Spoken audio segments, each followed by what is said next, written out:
get your gear. So we move closer to the microphone. I put it up. Oh yeah. Yes, absolutely. Testing 1 2 1 2. Our level's good. Testing 1 2. Yeah. Okay. Oh. Right. Okay. Just taking a few notes, but we shall go with the flow. Okay. All right. Good afternoon and welcome to yet again another edition of Young and Smart. Young and Smart is a youth program that runs in UBC every Saturday from 2 to 3 p.m. and we delve and discuss issues that pertain the youth in our country, Uganda. Of course, today, as usual, in studio with me, I do have our lovely guest, Ivan, all the way from Chambogo University. And he's from the time that we've been interacting, I can tell, I know, and I'm so positive about that he's a very enthusiastic, should I call you an educationist? It is okay. That's okay. It is still okay. Good to see you, Ivan. Thank you so much for coming in today as well. Welcome. How is everything? How is the weekend so far? The weekend, as usual, it has been enjoyable, but of course, life challenges. Yeah. Which I expected, but generally it was good. Wonderful. Yes. So for you who's listening this afternoon, sit back, relax, get yourself a soft drink, and of course enjoy the program. And of course, for the last 3 weeks, we have been delving into the education system in Uganda, from the hurdles and the obstacles that we have been going through to the challenges that students have been going through, trying to bring up solutions, and also we have encouraged and given our students hope, mostly the candidates who are starting this coming week their final exams. Now, briefing was yesterday, and yes, it has been the same usual talk. Maybe this time around has been a little bit different because we have been in a COVID-19 era or pandemic that we are still in right now. Studying has been different. It has been, or should I say, the new normal right now. Students have been at home. Students have not been in school. Now, all of a sudden, they're back in school, being bombarded with lessons here and there, trying to catch up, and also preparing the candidates for their final exams. And also, on Monday, the other students will be starting school, or pupils and students will be starting school come the 1st of March. You were telling me about how the fees structure has been in some of the schools that you've been able to visit. Tell us more about that. Thank you. I first congratulate candidates who have just finished their briefing yesterday. And I still encourage them and give them hope that everything is going to be possible. A day after tomorrow, they are going in for exams. That will be physics practicals. So I just wish them the best. Let them be ready for whatever will come. They are going to pass. I know you are going to pass. You have been prepared enough. We are going to have 2 instances in the new month. We are going to have candidates who are beginning the examinations.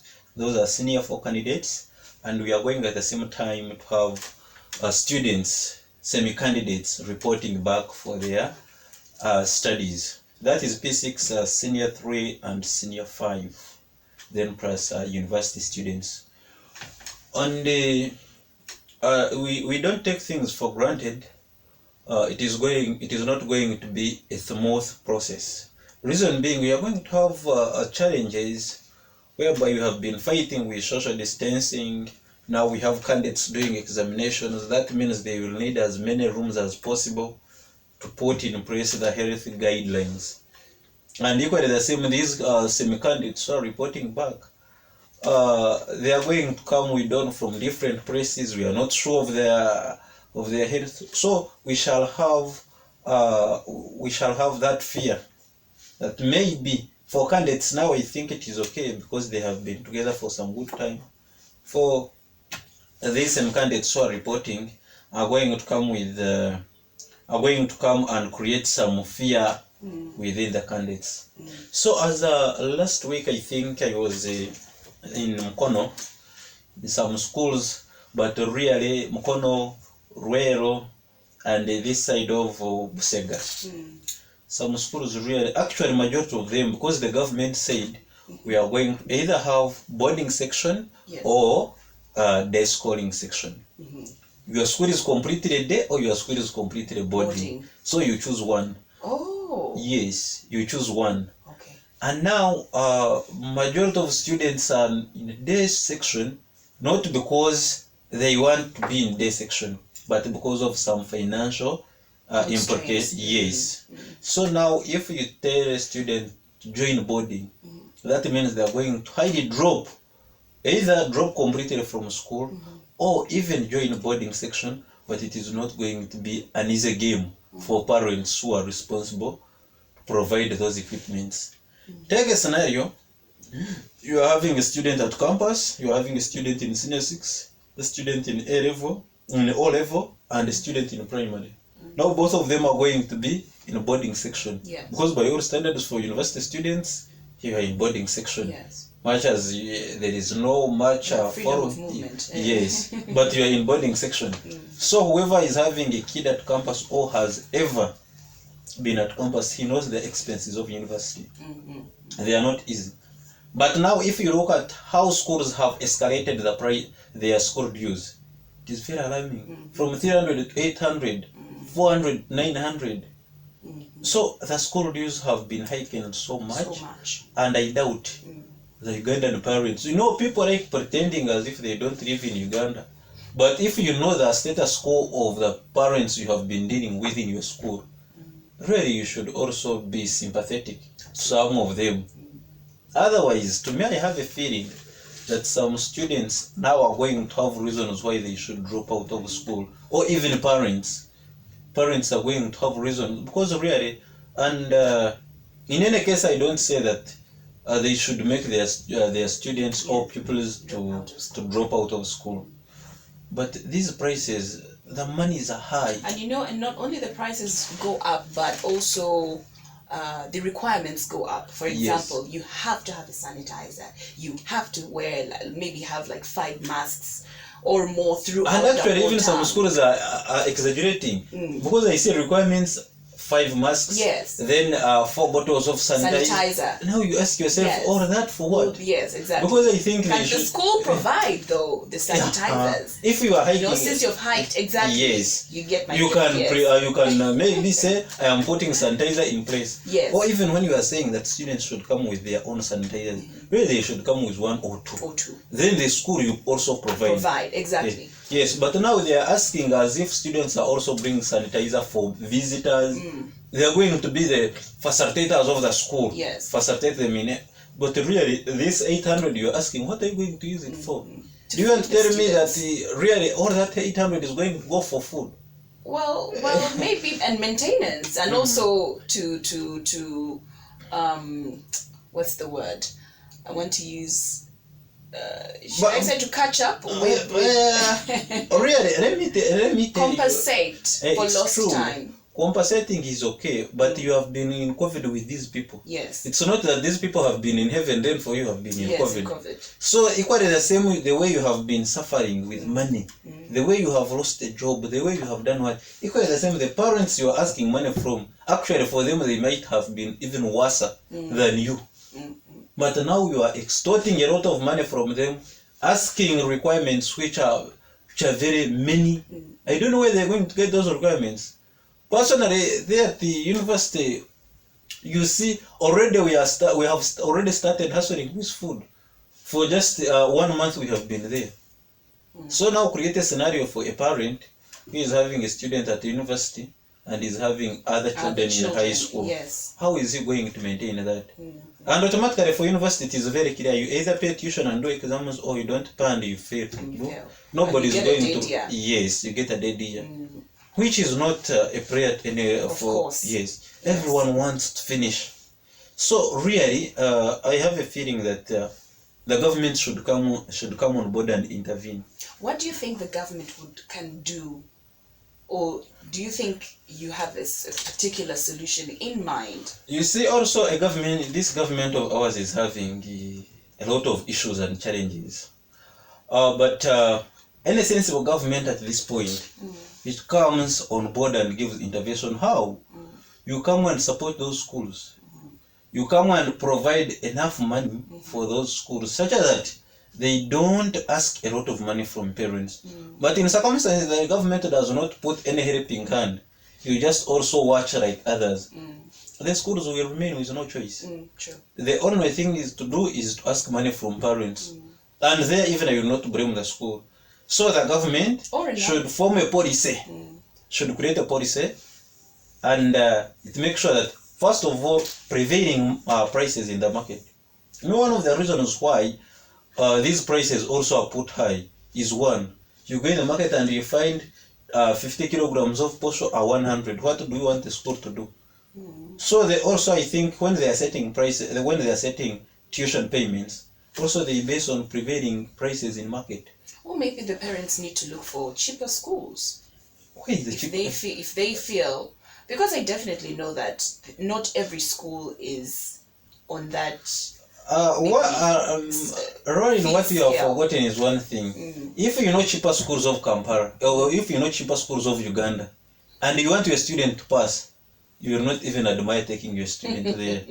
Because as you have said, the cheaper schools, they will have cheaper results. Yes, low standards. You will look at the school and really you don't even get appetite of taking your child there. So for cheaper schools, if you are talking of cheaper schools, government is the one with cheaper schools.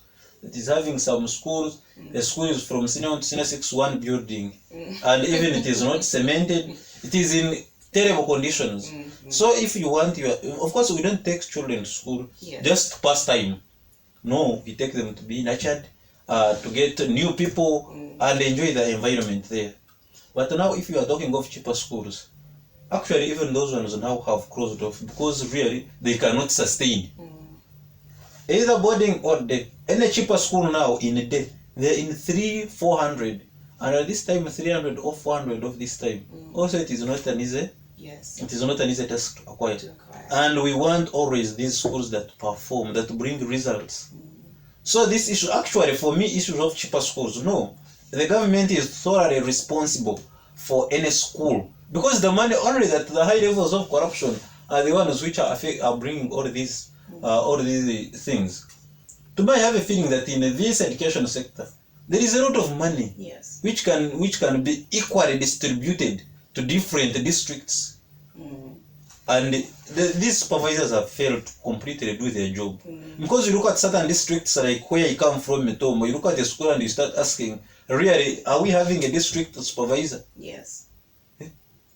So they should, the Ministry of Education, in conjunction with the government, they should make sure that they improvise and put their strict standards for these people employed there, commissioners, supervisors, and see that the money they allocate to that education sector should be directly put to the exact or targeted schools.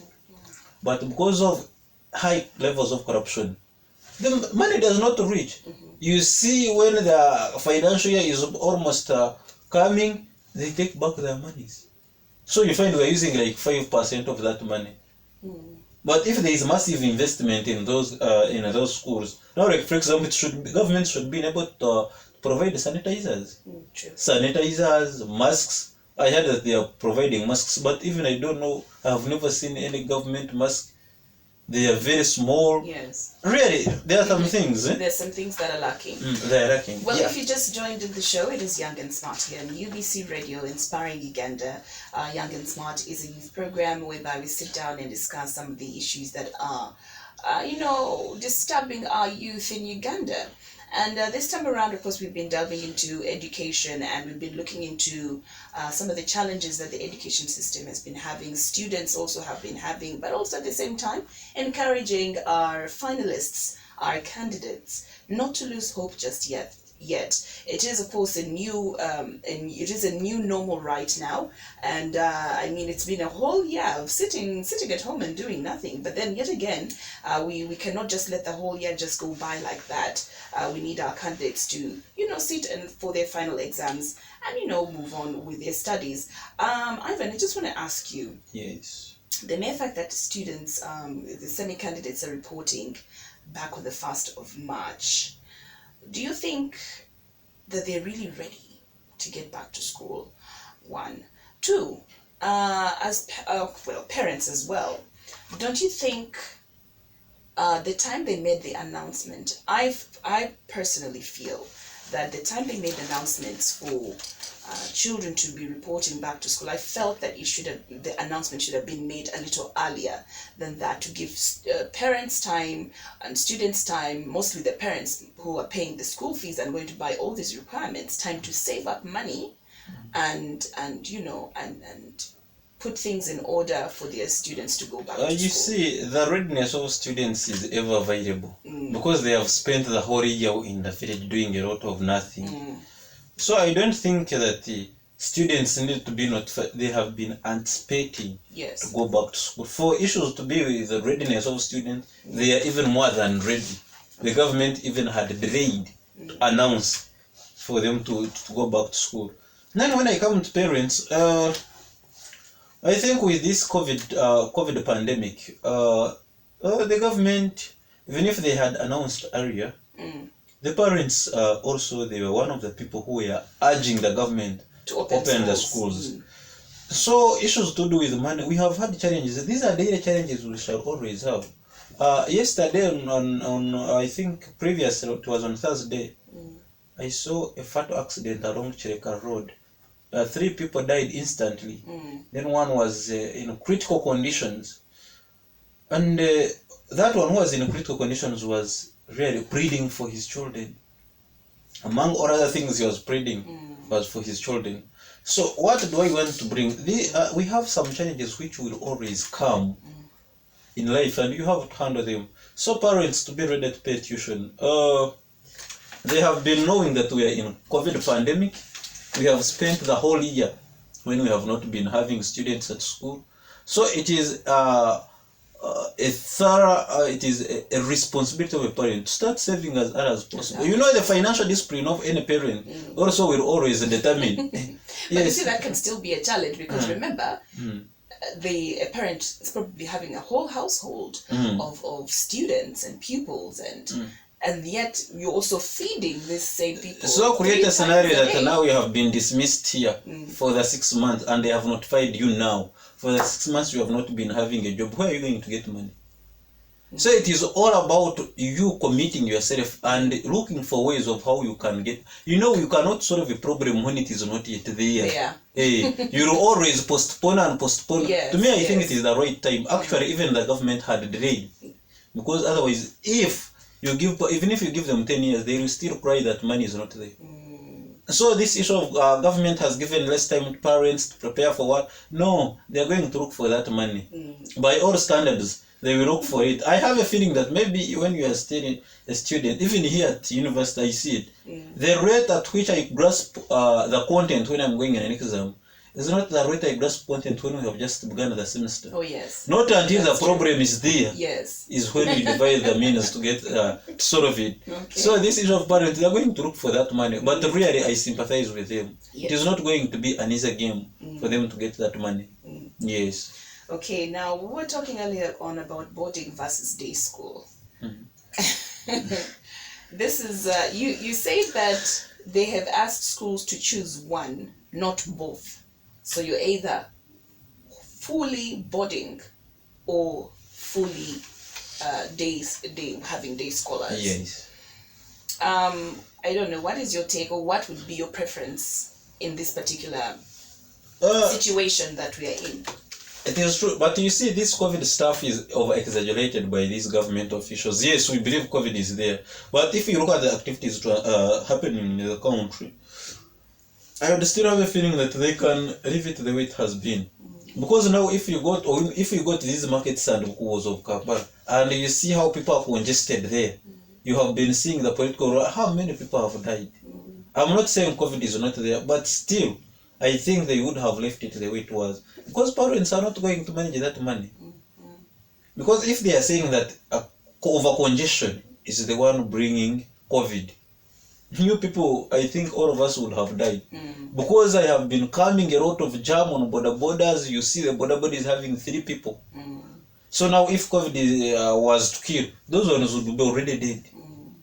So this issue of saying that maybe when you are in boarding section, I have not yet identified the logic they have applied to put up that plan, that we either boarding or day. Because now if you are saying all day, okay, all of them are from day section. So if they're having, because they will automatically be sleeping in different parts. Don't you think if someone is having COVID is going to spread it the whole day in the school and they will die? By the way, just asking, do you think we've had any records of schools having COVID-19 cases? When they are just open for candidates, we had some few. Yes. But we have not had any serious case.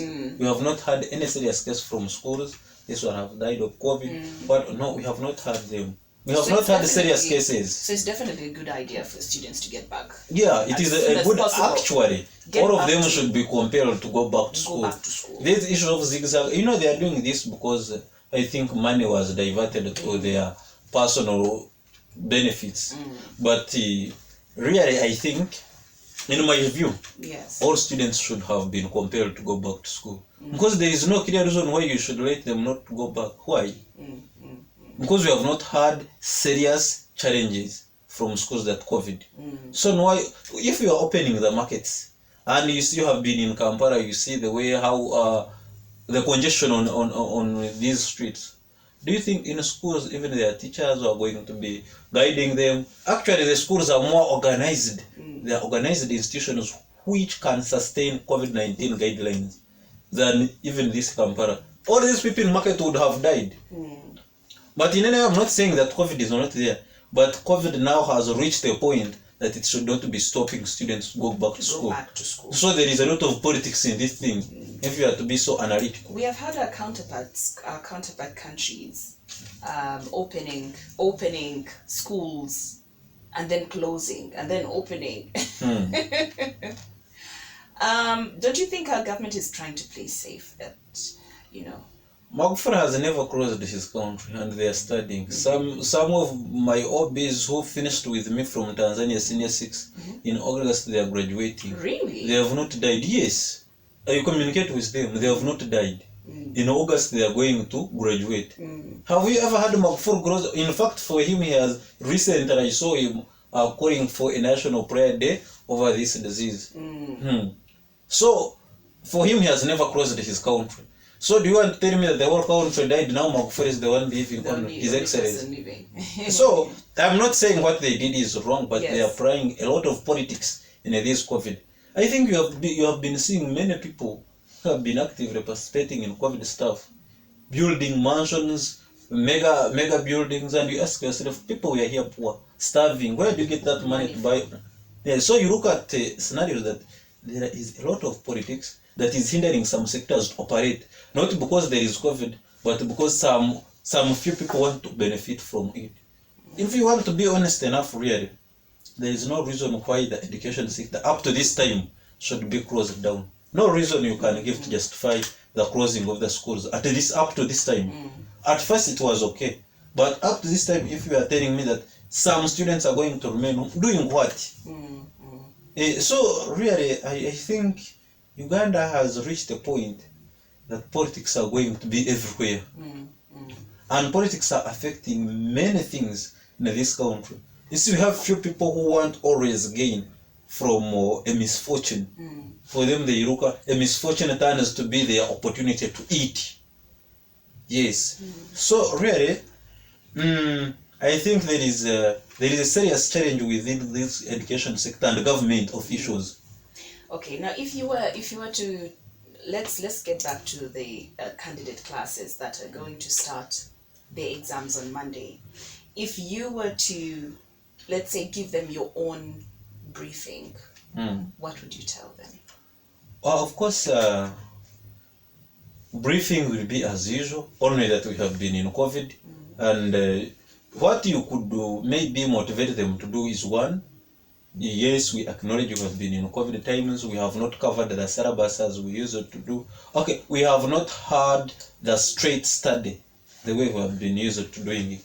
But still it is possible. You caution them about the the health guidelines, what they are supposed to do. And those instructions are always on their timetables. Purposely, the use of the briefings, one, is to interpret a timetable for those candidates. Not all of them know how to read the timetable. They will go to that timetable and they will fail even to pick some subject. So one of the key principles is make sure that you interpret a timetable for them from page 1 up to page last. What you expect them to do and what you expect invigilators or those people charged with examinations to do. Then you guide them on health guidelines. They know what they are supposed to do on Monday. You are supposed to be here in time, but the briefing is the same. The same briefing we have been having before. Is the same briefing they are going to have today. The briefing they were supposed to have yesterday. Only that now you add on health precautions, social distancing, wearing of masks, and a few things, but there is no difference because at the briefing they don't expect you to give them content. They have been prepared enough. By the time we go for briefing, we assume that you are prepared enough and ready to sit for. Actually, briefing is the first examination for you, and everyone I think he gets a D1. So maybe I am expecting that my national candidates yesterday, all of them passed briefing. Yes. All right, it's wonderful. So if you're just listening in, it is Young and Smart here in UBC Radio 98.0 here in Kampala. And we, of course, discussing education here on Young and Smart. Let's take a very short break, and when we return, we'll be back with Ivan giving us some more insight when it comes to the education system in our country.